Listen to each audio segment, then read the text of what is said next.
الحمد للہ رب العالمین والصلاة والسلام علی رسولہ الامین وبعد۔ محترم مصلیان، آج کی تراویح میں 29ویں پارے کی تلاوت ہوئی ہے۔ اس پارے میں کل 11 صورتیں ہیں۔ 11 صورتوں کے اندر سے کچھ منتخب آیات آپ کے سامنے پیش کی جائیں گی۔ سب سے پہلی صورت سورہ ملک ہے۔ تبارک الذی بیدہ الملک، بڑی بابرکت وہ ذات جس کے ہاتھ میں بادشاہت ہے۔ اس کے بعد دوسری آیت میں اللہ نے فرمایا کہ انسان کو، موت کو، زندگی کو پیدا کیوں کیا ہے؟ الذی خلق الموت والحیات لیبلوکم ایکم احسن عملا، جس نے موت کو اور زندگی کو پیدا کیا تاکہ تمہیں آزمائے کہ تم میں بہترین عمل کرنے والا کون ہے۔ اور بہترین عمل وہ ہوتا ہے جو اللہ تعالیٰ کے لیے خالص ہو اور جناب محمد عربی صلی اللہ علیہ وسلم کے سنت کے مطابق ہو، وہی بہترین عمل ہے۔ اللہ تعالیٰ وہی عمل چاہتا ہے۔ اس کے بعد سورہ ملک ہی میں اللہ تعالیٰ نے جہنم کے غصے کو بیان کیا ہے کہ جہنم کے اندر بھی اللہ شعور و احساس دے گا اور وہ بھی اپنے غصے کا اظہار کرے گی۔ جہنمیوں کو دیکھ کر جہنم کتنا غصہ کرے گی وہ اللہ نے منظر بیان کیا۔ فرمایا اذا القوا فیہا سمعوا لہا شہیقا وہی تفور، جب کسی گروہ کو جہنم کے اندر ڈالا جائے گا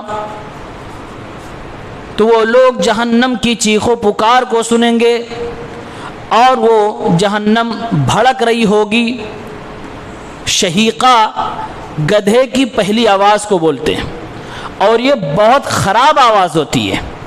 اللہ نے فرمایا گدھے کی جو آواز ہوتی ہے جتنی مکروہ، اس سے کہیں زیادہ مکروہ جہنم کی آواز ہوگی اور جہنم چیخے گی، چلائے گی۔ وہی تفور، اور یہ جیسے آگ پر ہانڈی رکھ دی جائے تو پانی ابلتا ہے، ایسے یہ ابل رہی ہوگی، بھڑک رہی ہوگی۔ تکاد تمیز من الغیظ، اتنا زیادہ جہنم غصے میں ہوگی کہ اپنے غصے سے ایسا لگے گا کہ پھٹ پڑے گی، ایک حصہ دوسرے حصے کو کھا جائے گا۔ کلما القی فیہا فوج سألہم خزنتها الم یأتکم نذیر، جب بھی کسی گروہ کو جہنم میں ڈالا جائے گا تو جہنم کے دروگے پوچھیں گے کیا تمہارے پاس کوئی ڈرانے والا نہیں آیا تھا؟ سارے لوگ جواب دیں گے ڈرانے والا آیا تھا لیکن ہم نے جھٹلا دیا، ہم نے ان کی باتوں کو نہیں مانا۔ اللہ فرماتا ہے مجرم خود اپنے گناہ کا اعتراف کرے گا، پھر اس کے بعد ان کو جہنم میں ڈال دیا جائے گا۔ اسی صورت میں اللہ نے فرمایا کیا تم لوگوں کو اللہ کا ڈر نہیں لگتا؟ کیا تم سب وہ واقعات بھول گئے کہ اللہ نے کسی قوم پر آسمان سے پتھر کی بارش برسائی تھی؟ وہی اللہ آج بھی ہے، وہ آج بھی تمہاری انہی شرارتوں کی وجہ سے تمہارے اوپر پتھر برسا سکتا ہے، لیکن تمہیں اس کا ڈر کیوں نہیں ہے؟ فرمایا اَأَمِنْتُم مَّن فِي السَّمَاءِ أَن يَخْسِفَ بِكُمُ الْأَرْضَ فَإِذَا هِيَ تَمُورُ أَمْ أَمِنْتُم مَّن فِي السَّمَاءِ أَن يُرْسِلَ عَلَيْكُمْ حَاصِبًا فَسَتَعْلَمُونَ كَيْفَ نَذِيرٌ، کیا تم اس اللہ سے مامون ہو چکے ہو، بے خوف ہو چکے ہو جو اللہ آسمانوں کے اوپر رہتا ہے کہ تمہیں زمین کے اندر نہ دھسا ڈالے اور پھر زمین یہ تھرانے لگے، کانپنے لگے؟ کیا تم اس اللہ سے بے خوف ہو چکے ہو جو اللہ آسمانوں کے اوپر رہتا ہے کہ تمہارے اوپر کہیں پتھروں کی بارش نہ برسا دے؟ پھر تمہیں پتہ چل جائے گا کہ اللہ کا ڈرانے والا بندہ کیا کہہ کر گیا، کیا بتا کر گیا، پھر تمہیں اندازہ ہوگا میں ڈراتا کیسے ہوں۔ یہاں ایک عقیدے کی بات بتلائیں، وہ سوال اللہ کہاں ہے؟ جواب اللہ نے 2 بار دیا۔ کیا تم اس اللہ سے بے خوف ہو گئے ہو جو آسمانوں کے اوپر ہے؟ یعنی اللہ خود کہہ رہا کہ میں آسمانوں کے اوپر ہوں، اللہ عرش کے اوپر، آسمانوں کے اوپر مستوی ہے۔ اس کے بعد سورہ قلم کی تلاوت ہوئی۔ اللہ تعالیٰ نے اس میں اپنے نبی کی طرف سے اللہ تعالیٰ نے اس سورت کے اندر ڈیفنس کیا ہے۔ اللہ کے نبی کو بار بار لوگ کہنے لگے کہ یہ پاگل ہو گیا ہے، یہ کاہن ہے، یہ شاعر ہے۔ باقاعدہ میٹنگ ہوئی اور میٹنگ میں یہ پاس کیا گیا، آنے والا حج کا موسم ہے، حج کے موسم میں لوگ دور دراز سے آئیں گے، محمد جائیں گے اور اپنی تبلیغ کریں گے، تو اس سے پہلے ہی کوئی ویوستھا کر دی جائے کہ ان کی بات کوئی سنے نہ۔ اس پر میٹنگ ہونے لگی اور میٹنگ میں کوئی رائے دے رہا ہے کہ چلو محمد کو ہم لوگ شاعر کہیں گے کہ شاعری کرتا ہے اور کوئی اس کے پاس نہیں۔ کسی نے کہا نہیں، شاعر کہنا اچھا نہیں ہوگا، ہم اسے جادوگر کہتے ہیں۔ کسی نے کہا اسے ہم کاہن کہیں گے کہ شیطان کا پجاری ہے۔ آخر میں میٹنگ میں یہ طے پایا ہاں اس کو ہم جادوگر کہیں گے کہ اس کے جادو میں اتنی تاثیر ہے کہ جس کے اوپر جادو کر دیتا ہے، باپ اور بیٹے میں جدائی کروا دیتا ہے، ماں اور بیٹے میں جدائی کروا دیتا ہے، بھائی بھائی میں جدائی کروا دیتا ہے۔ یہ طے ہو گیا کہ آپ کو جادوگر کہا جائے گا، اور یہی لوگ آپ کو مجنون دیوانہ بھی کہتے تھے۔ تو اللہ تعالیٰ نے فرمایا میرا نبی نہ تو شاعر ہے، نہ تو مجنون ہے، نہ تو دیوانہ ہے، اور نہ ہی جادوگر ہے۔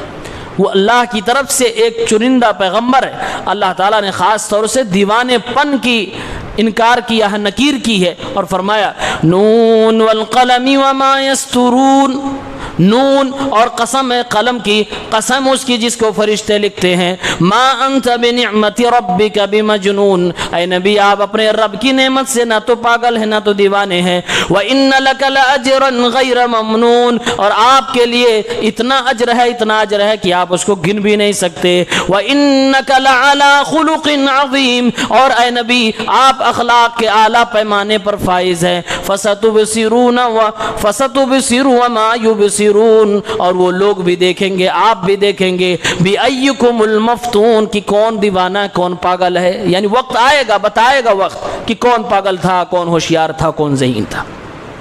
اسی صورت میں وہ باغ والا واقعہ ہے جس کو آپ نے زکوٰۃ والے خطبے میں سنا تھا۔ اللہ تعالیٰ نے اس واقعے سے بیان کیا کہ اگر اللہ کسی کو نعمتیں دے رہا ہے اور اس نعمت کی وہ بندہ ناشکری کرے تو وہ نعمت اللہ چھین لیتا ہے، کفران نعمت پر اللہ نعمتوں کو چھین لیتا ہے۔ اور اللہ نے آگے چل کے ایک بڑی اہم بات بتائی ہے کہ کل قیامت کے دن اللہ تعالیٰ اپنی پنڈلی کھولے گا، پنڈلی کھولے گا۔ کیسے کھولے گا نہیں معلوم، کیفیت کیا ہوگی نہیں معلوم، اللہ کی شان جیسی ہے اس کے لائق جو ہے وہ کرے گا، لیکن قرآن نے اتنا بتایا کہ اللہ فرما رہا ہے کہ جس دن ہم اپنی پنڈلی کھولیں گے تو قیامت کے دن اللہ پنڈلی کھولے گا، ساری دنیا کے لوگ اللہ کی اس پنڈلی کو دیکھ کر سجدے میں گر جائیں گے، لیکن وہ لوگ سجدہ نہیں کر پائیں گے جو دنیا میں سجدہ نہیں کرتے، یعنی جو دنیا میں اللہ کی عبادت نمازیں نہیں پڑھتے ہیں وہ کل چاہ کر بھی نماز نہیں پڑھ پائیں گے اور سجدہ نہیں کر پائیں گے اللہ رب العالمین کا۔ اللہ نے کہا یوم یکشف عن ساق ویدعون الی السجود فلا یستطیعون، جس دن پنڈلی کو پردے سے الگ کر دیا جائے گا اور لوگوں کو سجدے کے لیے بلایا جائے گا تو لوگ سجدہ نہ کر پائیں گے، خاشعۃ ابصارہم ترہقہم ذلہ، نگاہیں لوگوں کی جھکی ہوئی ہوں گی اور ذلت رسوائی ان کو چھائی ہوئی ہوگی، وقد کانوا یدعون الی السجود وہم سالمون، آج یہ سجدہ اس لیے نہیں کر پائیں گے کیونکہ اس سے پہلے ان کو سجدہ کرنے کے لیے بلایا گیا تھا، جب یہ صحیح سالم تھے انہوں نے سجدہ نہ کیا تھا۔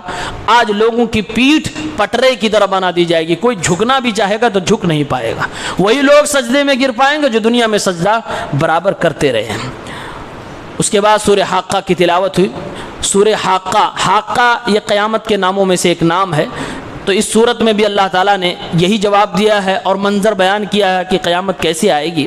فرمایا فَإِذَا نُفِخَ فِي الصُّورِ نَفْخَةٌ وَاحِدَةٌ، جب یک بارگی سور پھونکا جائے گا، وَحُمِلَتِ الْأَرْضُ وَالْجِبَالُ فَدُكَّتَا دَكَّةً وَاحِدَةً، زمین کو اور پہاڑوں کو اٹھا لیا جائے گا، پھر یک بارگی دونوں کو ٹکرا دیا جائے گا، فَيَوْمَئِذٍ وَقَعَتِ الْوَاقِعَةُ، پھر اس دن وہ چیز آ جائے گی جس کا وعدہ کیا گیا ہے، وَانشَقَّتِ السَّمَاءُ فَهِيَ يَوْمَئِذٍ وَاهِيَةٌ، اور آسمان پھٹ پڑے گا، آسمان کو ٹکڑوں ٹکڑوں میں کر کے بکھیر دیا جائے گا، پھر یہ کمزور چیز ہو جائے گی، اس کی کوئی حیثیت نہ رہے گی، والملک علی ارجائها ویحمل عرش ربک، اور فرشتے آسمانوں کے زمین کے کناروں پہ آ جائیں گے اور اپنے رب کے عرش کو 8 فرشتے یا 8 کی تعداد والے فرشتے اٹھائے ہوئے ہوں گے. یومئذ تعرضون لا تخفى منکم خافیہ.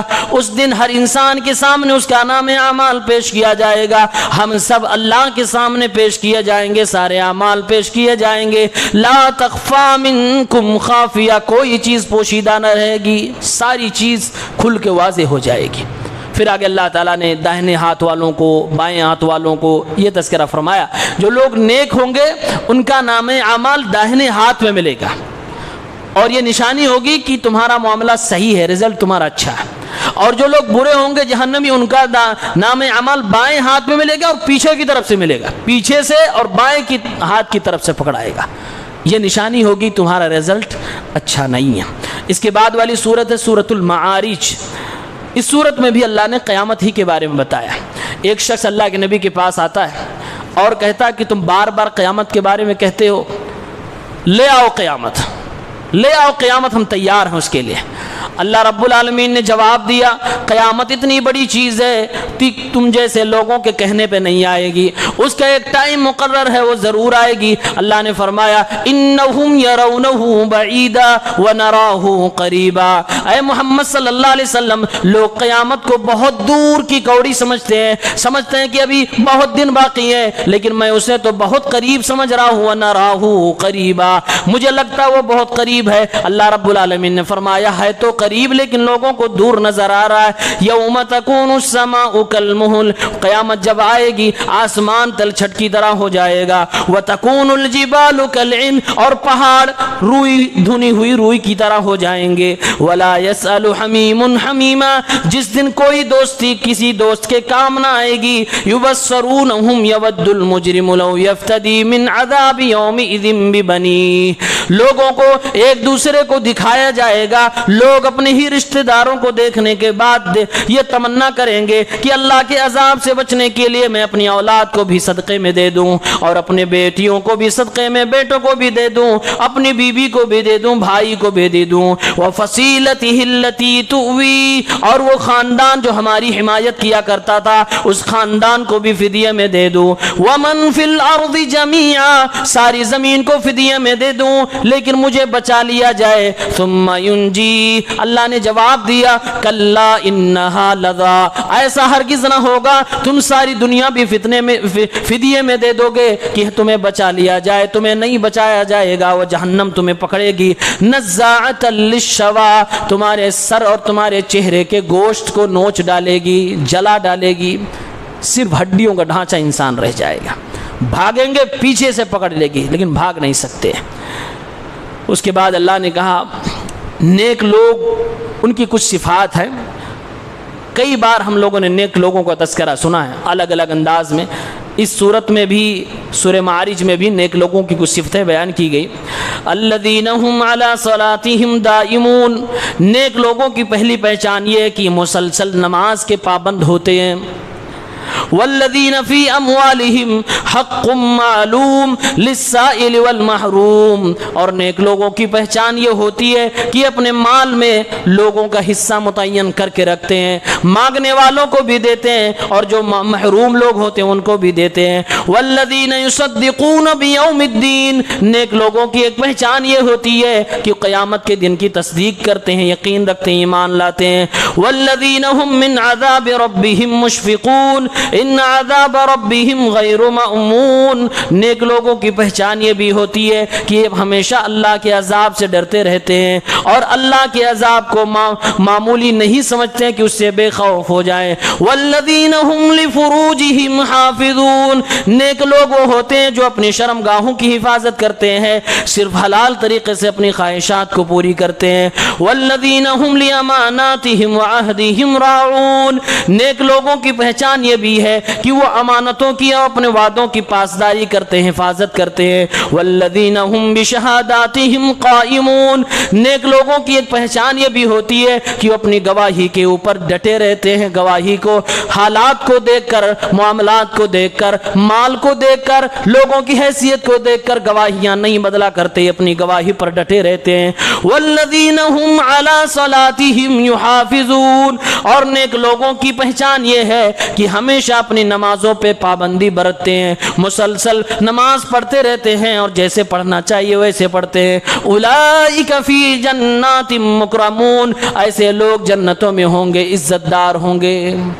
اللہ نے یہاں نیک لوگوں کی صفات بتلائی ہے، ایک صفت کو دو بار بتایا۔ شروع میں کہا جو نماز کی پابندی کرتے ہیں، پھر اخیر میں کہا جو نماز کی پابندی کرتے ہیں، ہمیشہ نماز پڑھتے ہیں، پابندی کے ساتھ اس کے وقت پہ نماز پڑھتے ہیں۔ 8-10 نشانیوں میں 2 نشانی اللہ نماز ہی کو ذکر کر رہا۔ مطلب یہ ہوا نماز کے بغیر ایمان کا تصور کرنا بیوقوفی کے علاوہ کچھ نہیں ہے۔ نماز کے بغیر امیدیں لگا کے بیٹھنا اللہ معاف کرے گا بے وقوفی کے علاوہ کچھ نہیں ہے۔ قرآن بار بار نماز کو مینشن کر رہا ہے، نماز کو بار بار ذکر کر رہا ہے کہ نیک ہو تو نماز کے پابند ہو۔ اور آج ہم نماز کے پابند نہیں ہوتے، کبھی کبھار پڑھ لیا یا پڑھتے ہی نہیں، صرف جمعہ پڑھتے ہیں، لیکن سینہ ٹھوک کے کہتے ہیں ہم جنتی ہیں۔ یہ ہماری بے وقوفی ہے۔ اس کے بعد اللہ نے سورہ نوح کو ذکر کیا ہے، سورہ نوح کی تلاوت ہوئی۔ سورہ نوح میں اللہ تعالیٰ نے حضرت نوح علیہ السلام کا ذکر کیا ہے۔ اسی صورت میں استغفار کی فضیلت کے بارے میں بھی آیتیں ہیں۔ حضرت عمر رضی اللہ تعالیٰ عنہ ایک بار بارش نہیں ہو رہی تھی تو بارش کے لیے نماز پڑھی گئی، تو آپ نے نماز میں خطبے میں صرف یہی آیت پڑھی اور اس کے بعد نیچے اتر گئے۔ لوگوں نے پوچھا کہ آپ نے دعا نہیں مانگی، مغفرت والی استغفار کی آیتیں پڑھ کے آپ اتر گئے؟ کہا اللہ تعالیٰ نے مغفرت کی فضیلت ہی میں بتایا ہے کہ تم استغفار کرو گے تو بارش دوں گا، استغفار کرو گے تو اولاد بھی دوں گا، استغفار کرو گے تو مال بھی دوں گا۔ تو جب اللہ نے استغفار پہ سب وعدے کر لیے تو استغفار کر لو، سارا کام بن جائے گا۔ فرمایا اللہ نے وَقُلْتُ اسْتَغْفِرُوا رَبَّكُمْ إِنَّهُ كَانَ غَفَّارًا يُرْسِلِ السَّمَاءَ عَلَيْكُمْ مِدْرَارًا وَيُمْدِدْكُمْ بِأَمْوَالٍ وَبَنِينَ وَيَجْعَلْ لَكُمْ جَنَّاتٍ وَيَجْعَلْ لَكُمْ أَنْهَارًا۔ اللہ رب العالمین نے فرمایا کہ اللہ کے پیغمبر کہتے ہیں اے لوگوں اپنے رب سے مغفرت طلب کیا کرو، وہ بڑا معاف کرنے والا ہے۔ وہ اللہ جب تم مغفرت طلب کرو گے تمہیں معاف بھی فرمائے گا، اور وہ اللہ آسمانوں کو برستا ہوا تمہارے اوپر چھوڑ دے گا اور تم اس کی نعمتوں سے محظوظ ہوگے، وہ نعمت ہی نعمت ہوگی۔ اور وہ اللہ تمہیں مال بھی عطا فرمائے گا، تمہیں اولاد بھی عطا فرمائے گا، تمہیں دنیا کے اندر باغات بھی عطا فرمائے گا، تمہیں دنیا میں میٹھے میٹھے چشموں والا پانی بھی نظر عطا فرمائے گا۔ اللہ رب العالمین نے فرمایا استغفار کی یہ سب فضیلتیں ہیں۔ ما لکم لا ترجون للہ وقارا، تمہیں کیا ہو گیا ہے کہ تم اللہ کی حیثیت کو نہیں سمجھ رہے ہو؟ تمہیں کیا ہو گیا کہ اللہ کو جو حق دینا چاہیے وہ حق تم نہیں دے رہے ہو؟ یہ استغفار کی فضیلت ہے۔ اگر ہم استغفر اللہ اللہم اغفر لی یہ دعائیں کریں اور اللہ سے یہ مانگتے رہیں تو اللہ تعالی ہمارے مانگے بغیر دنیا بھی بنائے گا، آخرت بھی بنائے گا، خاص طور سے اولاد اور مال میں برکت عطا فرمائے گا۔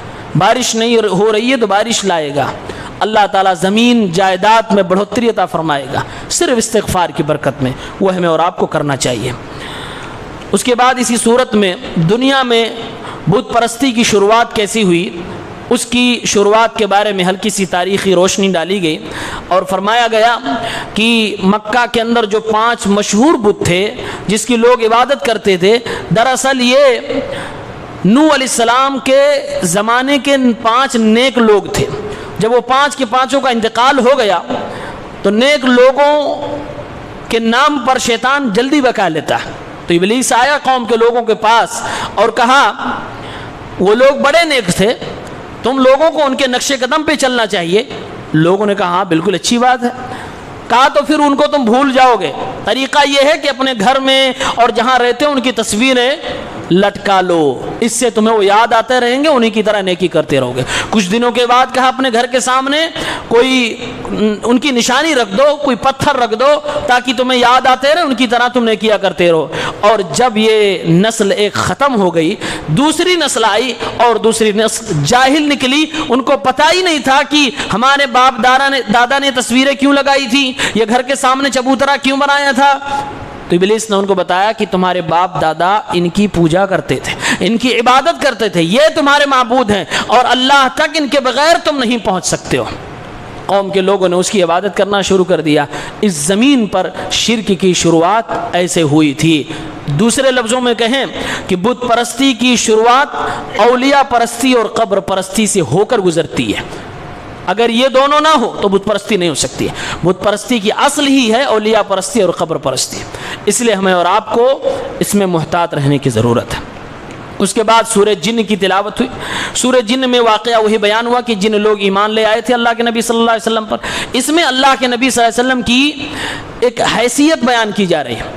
بہت سارے لوگ اللہ کے نبی صلی اللہ علیہ وسلم کو امام الانبیاء، امام الرسل جو درجہ اللہ نے دیا ہے، اس درجے سے اوپر بھی اللہ کے برابر لے جا کر کھڑا کرنا چاہتے ہیں۔ اللہ تعالیٰ نے ایسے لوگوں کے لیے کہا، اے نبی صلی اللہ علیہ وسلم آپ اپنی امت سے کہیے، قل انما ادعو ربی ولا اشرک بہ احدا، آپ اپنے لوگوں سے کہیے کہ میں تو اپنے اللہ سے صرف دعا کرتا ہوں اور اللہ کے ساتھ کسی کو شریک نہیں ٹھہراتا۔ قل انی لا املک لکم ضرا ولا رشدا، اور یہ بھی فرمائیے کہ میں تمہارے لیے کسی نفع و نقصان کا مالک نہیں۔ قل انی لن یجیرنی من اللہ احد، اور آپ یہ بھی فرمائیے کہ اللہ تعالیٰ اگر مجھے پکڑنا چاہے تو اللہ سے مجھے کوئی بچا نہیں سکتا۔ وَلَنْ أَجِدَ مِن دُونِهِ مُلْتَحَدًا، اور اللہ کو چھوڑ کر میں کسی اور کو جائیں پناہ پاؤں گا بھی نہیں۔ إِلَّا بَلَاغًا مِّنَ اللَّهِ وَرِسَالَاتِهِ، ہاں لوگوں سنو، میری حیثیت یہ ہے کہ میں اللہ کا میسج، اللہ کا پیغام اللہ کے بندوں تک پہنچاتا ہوں، یعنی میں اللہ کا رسول ہوں، میں اللہ کا رسول ہوں، تمہارے میں سے ہی ایک آدمی ایک انسان ہوں۔ وَمَن يَعْصِ اللَّهَ وَرَسُولَهُ فَإِنَّ لَهُ نَارَ جَهَنَّمَ خالدین فیہا ابدا، اب جو اللہ کی اور اس کے رسول کی نافرمانی کرے گا وہ سن لے کہ اس کے لیے اللہ نے ایسی جہنم تیار کر رکھی ہے جس کے اندر اس کو ہمیشہ رہنا پڑے گا۔ اللہ کے نبی کی حیثیت بتائے گی۔ آپ صلی اللہ علیہ وسلم کیا ہیں؟ رسول ہیں، پیغمبر، نفع نقصان کے مالک آپ بھی نہیں تھے۔ آپ صلی اللہ علیہ وسلم اللہ کو خود پکارا کرتے تھے، اللہ رب العالمین سے دعائیں کیا کرتے تھے۔ ہمارے نبی ہمارے لیے اسوہ ہیں، آئیڈیل ہیں، اور عقیدے کے معاملے میں تو سب سے پہلے آئیڈیل ہیں، اخلاق میں، معاملات میں، ہر جگہ آئیڈیل ہیں۔ اس لیے نبی صلی اللہ علیہ وسلم کا عقیدہ ہمیں اپنانا چاہیے، صرف اللہ سے دعا کرنی چاہیے، اور دعاؤں میں کسی اور سے دعا نہ کر کے ہمیں صرف اللہ کو بلانا چاہیے۔ غیر اللہ کو اگر ہم دعا کریں گے تو گویا کہ ہم مشرک ہو جائیں گے، اور نفع نقصان کا مالک صرف اللہ ہے، یہی ہمارا عقیدہ ہونا چاہیے۔ اس کے بعد اللہ نے سورہ جن کے اندر ایک راز کی بات بتلائی ہے۔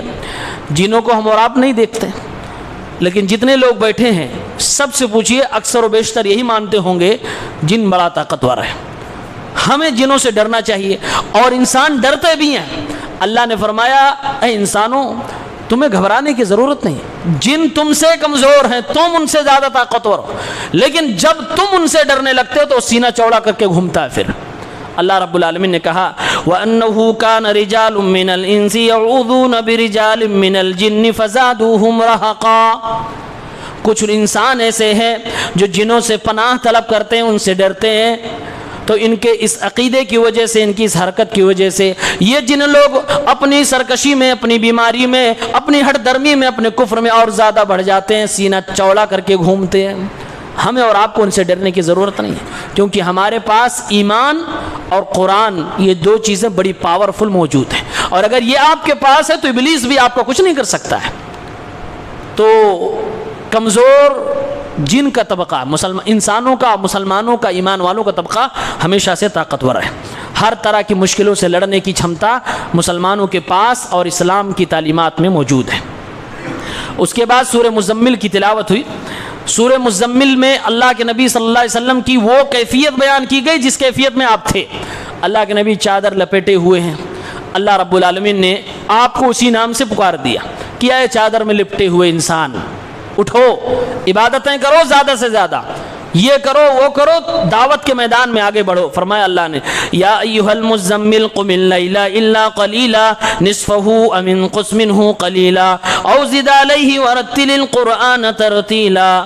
اے مزمل، اے چادر میں لپٹے ہوئے انسان، اٹھیے اور رات میں عبادت کیجئے. تہجد کی نماز پڑھیے، آدھی رات پڑھیے یا اس سے کچھ کم پڑھیے یا زیادہ پڑھیے، لیکن رات میں اٹھ کے عبادت کیا کیجئے اور قرآن کو آہستہ آہستہ ترتیل کے ساتھ پڑھا کریے. انا سنلقی علیک قولا ثقیلا، ہم تو آپ کے اوپر اور بھی بھاری بوجھ، بھاری بات اتارنے والے ہیں. ان ناشئۃ اللیل ہی اشد وطئا واقوم قیلا. اے نبی، ہم آپ کو رات کی عبادت کے لیے اس لیے کہہ رہے ہیں کہ رات میں جو بندہ عبادت کرتا ہے وہ اپنے نفس کو زیادہ توڑ لے جاتا ہے. یعنی اپنے نفس پہ اگر کنٹرول کرنا ہے تو رات کی عبادت کو لازم پکڑیں، اور اگر لوگوں میں اپنی بات کو مؤثر بنانا ہے، تاثیر والی بنانا ہے، جس سے لوگوں میں اثر ہو، تب بھی رات کی عبادت کرنی چاہیے. وَأَقْوَمُ قِيلًا، رات کی عبادت سے انسان کی آواز میں اثر پیدا ہو جاتی، باتوں میں اثر آتا ہے. اللہ کے نبی کو ٹرین کیا جا رہا کہ آپ نبی بن گئے، اب آپ کو دعوت کے میدان میں اترنا ہے تو رات کی عبادت آپ ضرور کیا کیجئے. اس لیے اللہ کے نبی صلی اللہ علیہ وسلم تہجد پوری زندگی پڑھتے تھے. اس کے بعد سورہ مدثر کی تلاوت ہوئی ہے. سورہ مدثر میں بھی اللہ کے نبی صلی اللہ علیہ وسلم کو مدثر نام سے خطاب کیا گیا. کمبل آپ اوڑھے ہوئے تھے، اور یہ اس وقت صورت نازل ہوئی جب پہلی بار صورت اقرأ بسم ربک الذی خلق یہ اتر گئی. اللہ کے نبی ڈر گئے، وہ پورا واقعہ آپ جانتے ہیں. کچھ دنوں تک اللہ تعالیٰ نے قرآن کو نہیں اتارا، دوسری وحی نہیں آئی.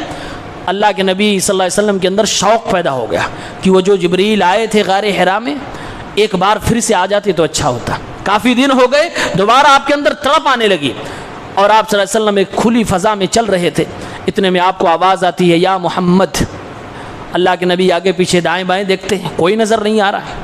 2-3 بار آواز آئی، کوئی نظر نہیں آیا.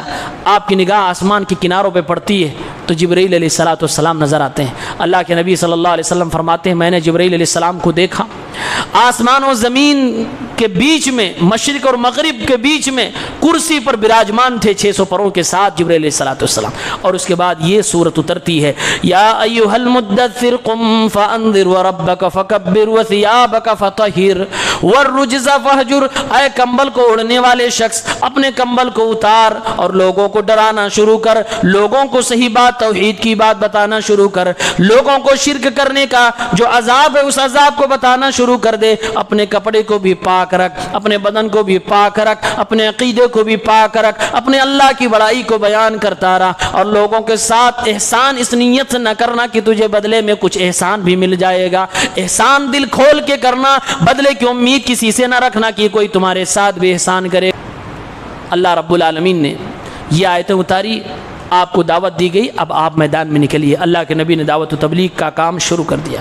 اس کے بعد سورہ قیامہ کی تلاوت ہوئی. قیامت تو ہم جانتے ہیں، قیامت اللہ تعالیٰ نے اس میں یہ بیان فرمایا. لوگ سوال کرتے تھے کہ کیسے دوبارہ اللہ زندہ کرے گا. اللہ نے فرمایا میری طاقت تو یہ ہے، میں باریک باریک نسوں کو دوبارہ اکٹھا کر دوں گا، میں باریک باریک پوروں کو، جوڑوں کو اکٹھا کر دوں گا، تمہاری انگلیوں کے اس پور کو بھی اکٹھا کر دوں گا. کسی دوسرے کی انگلی کا پور تمہاری انگلی میں نہیں لگے گا، تمہاری ہی انگلی واپس آئے گی. فرمایا اللہ رب العالمین نے ایحسب الانسان ان لن نجمع عظامہ، انسان یہ گمان کرتا ہے کہ ہم اس کی ہڈیوں کو دوبارہ جمع نہیں کر پائیں گے. بلا قادرین علی ان نسوی بنانا، اے انسانوں ایسا ہرگز نہیں ہے، بلکہ تو ہم اس پہ بھی طاقت رکھتے ہیں کہ تمہاری انگلیوں کے پور کو بھی جمع کر دیں گے، ہم تمہاری انگلیوں کے پور کو بھی برابر کر دیں گے، تمہاری باریک باریک نسوں کو بھی اکٹھا کر دیں گے، تمہاری جوڑوں کو بھی اکٹھا کر دیں گے. بل یرید الانسان لیفجر امامہ، بلکہ انسان یہ سب انکار کر کے، قیامت کا انکار کر کے لوگوں کے سامنے برملا گناہ کرنا چاہتا ہے، اس لیے آخرت کا انکار کرتا ہے. اور اگر لوگ نہ مانے کہ کل حساب دینا ہے اور اچھائی برائی کا بدلہ بھی ملے گا تو کس کو پڑی ہے، کون نیکی کرے گا؟ ہر آدمی دبنگئی کرے گا، ہر آدمی گناہ پہ گناہ کرتا رہے گا کہ کوئی حساب ہی نہیں دینا. اس لیے حساب ہوگا، اس کا عقیدہ دل میں بیٹھ جائے تو انسان بہت سارے گناہوں سے بچ جاتا. اس کے بعد سورہ انسان کی تلاوت ہوئی. اس سورت کا ایک نام سورۃ الدہر بھی ہے. اس سورت میں اللہ تعالیٰ نے یہ بتایا ہے کہ انسان کو ہم نے پیدا کیا اور انسان کی حیثیت کیا ہے. ہماری اور آپ کی حیثیت کچھ نہیں ہے. اللہ تعالیٰ نے بیان فرمایا بھول جاتے ہو کہ تم کو کس سے پیدا کیا. هل أتى على الإنسان حين من الدهر لم يكن شيئا مذكورا. کیا انسان کے اوپر وہ وقت وہ لمحہ جب آیا تھا وہ بھول گیا ہے جب اس کو کہیں کسی مجلس میں بیان بھی نہیں کیا جاتا تھا. یعنی انسان پانی کا ایک ٹکڑا تھا, پانی کا ایک نطفہ تھا. اس وقت جب باپ کئی مجلسوں میں بیان بھی نہ کرتا, اللہ نے فرمایا کہ انسان وہ اس کو بھول گیا. انا خلقنا الانسان من نطفۃ امشاج نبتلی. ہم نے انسان کو ملے جلے نطفوں سے پیدا فرمایا. مرد اور عورت کے اس پر ملتے ہیں تب جا کے انسان کی پیدائش ہوتی ہے. فرمایا انسان کے مرد اور عورت کے ملے جلے نطفوں سے پیدا فرمایا. اور ہم نے انسان کو پیدا ہی کیا ہے آزمانے کے لیے. نبتلی فجعلناہ سمیعا بصیرا. انسان کو ہم نے سننے والا بھی بنایا, کان بھی عطا فرمائے, آنکھ بھی عطا فرمائے, دیکھنے والا بھی بنایا. انا ہدیناہ السبیل. ہم نے راستہ بھی دکھایا, ہم نے صحیح راستہ بھی دکھایا اور ہم نے اس کو طریقہ بھی بتایا. اما شاکرا و اما کفورا. اور پھر اس کو ہم نے چاہت بھی دے دی, وہ اپنی مرضی سے چاہے تو میرا شکر گزار بندہ بن جائے اور چاہے تو نا شکرہ بن جائے. انا اعتدنا للکافرین سلاسل واغلالا وسعیرا. ہاں میرے بندو جو میرا نا شکرہ بنے گا وہ سن لے, میں نے نا شکروں کے لیے زنجیریں, میں نے طوق اور میں نے بھڑکتی ہوئی دھڑکتی ہوئی جہنم کو بنا رکھا ہے. یاد رکھنا ان الابرار یشربون من کأس کان مزاجها کافورا. اور جو لوگ نیک ہوں گے شکر گزار ہوں گے ان کے لیے ہم نے ایک ایسے چشمے بنائے, ایک ایسا جام تیار کر رکھا ہے جس کا ٹیسٹ کافور کی طرح ہوگا.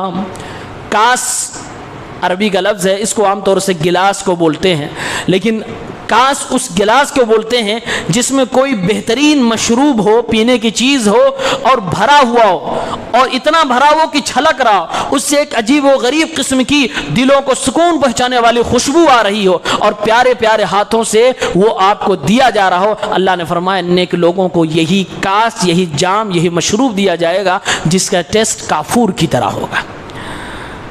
اس کے بعد سورہ مرسلات کی تلاوت ہوئی ہے. اس میں بھی قیامت ہی کے تعلق سے اللہ تعالیٰ نے بیان کیا ہے. لوگ کہتے تھے قیامت نہیں آئے گی, تو اللہ تعالیٰ نے کچھ نشانیاں اس میں بھی بیان کی. فرمایا انما توعدون لواقع. جس کا تم سے وعدہ کیا جاتا ہے ضرور وہ ہو کر رہے گا. فاذا النجوم طمست. جب ستاروں کو جھاڑ لیا جائے گا, جب ستاروں کو بے نور کر دیا جائے گا, ستاروں کا کوئی نام و نشان بھی نہ باقی بچے گا. واذا السماء فرجت. اور جب آسمان کو کھول دیا جائے گا, آسمان کو توڑ پھوڑ دیا جائے گا. واذا الجبال نصفت. اور جب پہاڑوں کو ہواؤں میں اڑا دیا جائے گا, اسو بھی ٹکڑے ٹکڑے میں کر دیا جائے گا. وَإِذَا الرُّسُلُ اُقِّتَتْ. اور جب سارے رسولوں کو ٹائم دے کر ایک جگہ پہ اکٹھا کر لیا جائے گا. لِأَيِّ يَوْمٍ اُجِّلَتْ. کس دن کے لیے انسانوں کو مہلت دی جا رہی ہے؟ لِيَوْمِ الْفَصْلِ. قیامت کے دن کے لیے لوگوں کو مہلت دی جا رہی ہے. یعنی قیامت جب تک نہیں آ رہی ہے, سورج جب تک پچھم سے نہیں نکل رہا ہے, ہماری اور آپ کی روحیں قبض کرنے کے لیے فرشتے جب تک نہیں آ رہے ہیں, ہمیں مہلت دی جا رہی ہے. اللہ نے فرمایا مہلت کس لیے میں دے رہا ہوں؟ فیصلے کے دن کے لیے مہلت دے رہا ہوں. وما ادراک ما یوم الفصل. میرے بندے جانتے بھی ہو فیصلے کا دن کون سا دن ہے؟ یہ وہی دن ہے جس کو ہم قیامت کہتے ہیں, جس کا تم انکار کر رہے ہو. ویل یومئذ للمکذبین. ویل ہے, ہلاکت ہے, بربادی ہے ان لوگوں کے لیے اس دن جو انکار کرتے ہیں, جھٹلاتے ہیں قیامت کے دن کا, نبی کی رسالت کا اور نبی کی توحید کا. اس کے بعد اسی صورت میں اخیر میں اللہ رب العالمین نے بیان کیا کہ جہنم کے انگارے اتنے بڑے بڑے ہوں گے, اتنے بڑے بڑے ہوں گے جیسے بڑی بڑی بلڈنگیں. انگارے, شعلے, بڑی بڑی بلڈنگوں, قصر, قصر بولتے ہیں محل کو, محل کی طرح اس کے انگارے ہوں گے. اتنی زبردست, اتنی خطرناک آگ اس جہنم کے اندر لگائی گئی ہوگی. اللہ تبارک و تعالیٰ نے فرمایا وقت سے پہلے سدھر جاؤ ورنہ کلو وتمتعوا قلیلا انکم مجرمون. کھاؤ پیو موج مستی کرو, یہ تھوڑے دن کا ہے, ہو تو مجرم ہی تم. یعنی مجرم بن کے آؤ گے تو بخشے نہیں جاؤ گے. یہ دنیا کا عیش و آرام ہوگا لیکن وہاں تمہارا انجام بہت برا ہوگا. اس لیے وقت سے پہلے قیامت کو تسلیم کرو کہ قیامت آئے گی, اس پر ایمان لاؤ اور اس کے لیے وقت سے پہلے تیاری کر لو. یہ تقریباً پوری پورے 29ویں پارے کا خلاصہ ہے کہ انسان قیامت کو یقین کر لے, قیامت آئے گی, اور یقین کرنے کا فائدہ یہ ہے کہ اس کے لیے تیاری کرے. کیونکہ اللہ کے نبی سے کسی نے جب پوچھا کہ اللہ کے نبی صلی اللہ علیہ وسلم قیامت کب آئے گی, تو اس کا جواب اللہ کے علاوہ کسی کو نہیں معلوم. اللہ کے نبی نے جواب دیا, یہ سوال تو چھوڑو, یہ بتاؤ تیاری تم نے کیا کیا ہے. ہمارے اور آپ کے مطلب کی بات یہ ہے کہ ہم تیاری کیا کر رہے ہیں, قیامت کب آئے گی یہ اللہ بہتر جانتا. اللہ نے قرآن میں خود کہا ہے, نبی کہہ دیجئے اس کا علم صرف اللہ کو معلوم ہے. آئے گی تو اچانک آئے گی, بتا کے نہیں آئے گی کہ کل آنا ہے پرسوں آنا, اچانک آئے گی. ہاں نشانیاں کچھ بتائی جا رہی ہیں, وہ نشانیاں جب آ جائیں گی توبہ کا دروازہ بند ہو جائے گا, وہ مٹانے کا دور ہوگا, وہ دنیا مٹ رہی ہوگی, ختم ہو رہی ہوگی. اس لیے اس سے پہلے ہی اپنے آپ کو ہمیں سنبھالنا ہے, اپنا محاسبہ کرنا ہے. اللہ تعالی ہم سب کو نیک عمل کی توفیق دے, آمین. السلام علیکم. کل انشاء